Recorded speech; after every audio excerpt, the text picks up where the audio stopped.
we'll move to the two finalists, and we'll start with RR. So Dan, Gurkirat, one clear hole in their team last season was that number 7 spot, and they needed an all-rounder to sort of fill that role. And with I think Jason Holder is someone who just fit perfectly in that spot. They've also bought a couple of key players at very cheap price. I may add, they ended up getting Adam Zampa and also Donovan Donovan Ferreira. Ferreira, who actually in cricket.com's impact index was had the second highest impact in the recently concluded SA T20 league after Devol Bravis.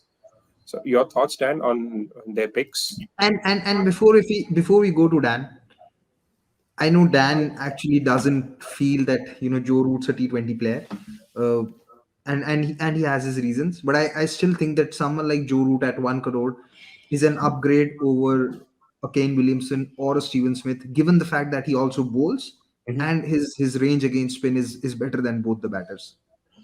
Okay, so yeah. First of all, to address that, look, I'm not Joe Root's biggest fan in T20 cricket. That's fair to say. Just primarily on his range of shots and boundary intent for me is not there.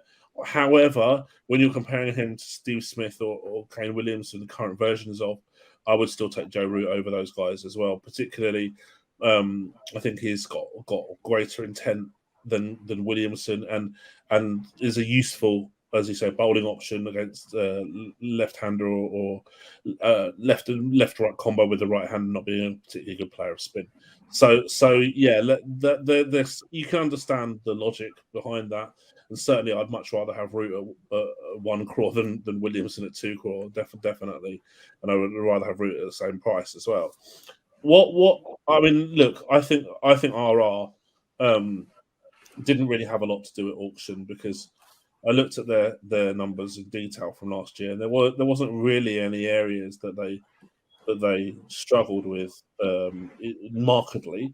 The two things that I felt that they were a little bit fortunate on was that one was that Josh Butler had this unbelievable start to the tournament, and that's never going to be able to be replicated again, I would have thought. So a lot was on him, and I think it would be unrealistic and unfair to expect him to have such an impact again this year, and this coming tournament, I should say.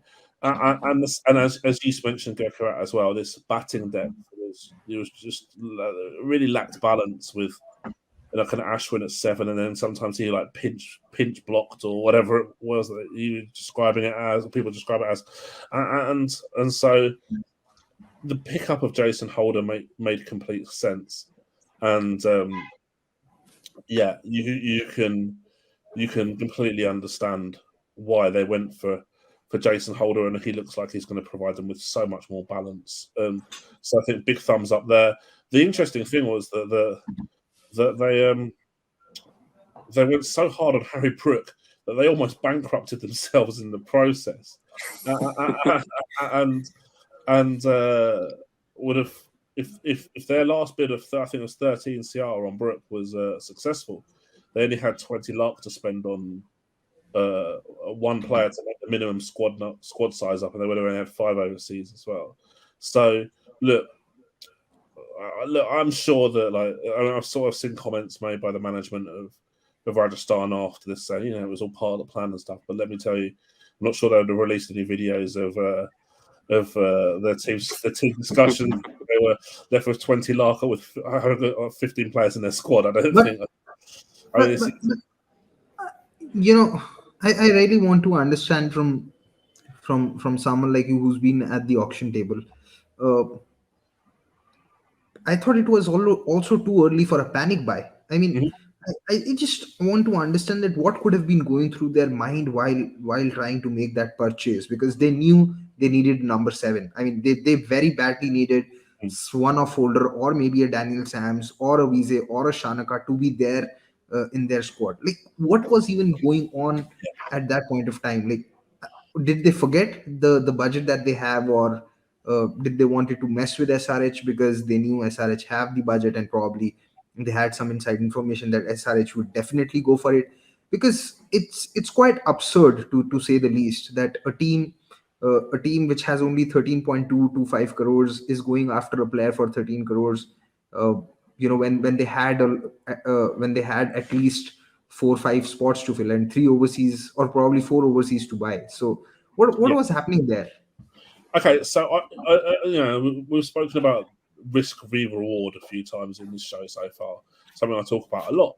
And look, getting a rival team who are only rivals in a sense of they're playing the same league as you right now, because Sunrisers haven't been rivals to anyone over the last couple of years. Let's face facts.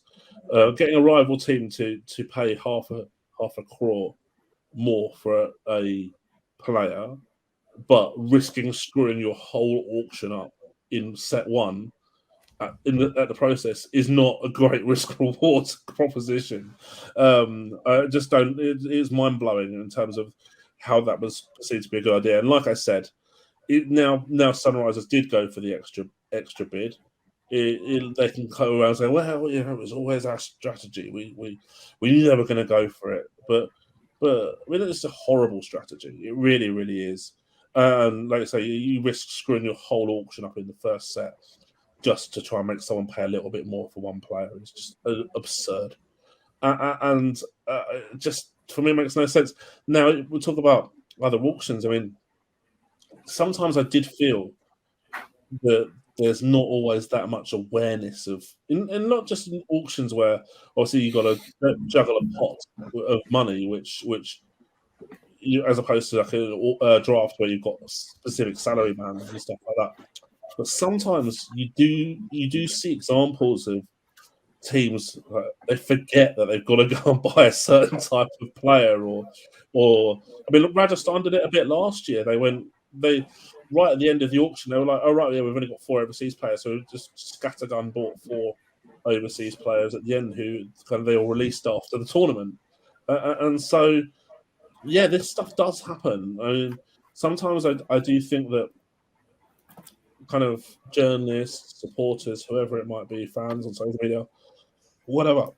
I do think sometimes they give teams a little bit too much credit for how professional and how well organised they are. I'm not saying that the Rajasthan aren't professional or well organised. I'm just saying that on a general basis, sometimes too much credit is given to teams for being well organised and professional. They do make mistakes. Mhm. Before we move on to the next team, uh, one question, actually Anirudh has made a quite a good comment, and they do have a lot of backups for sure.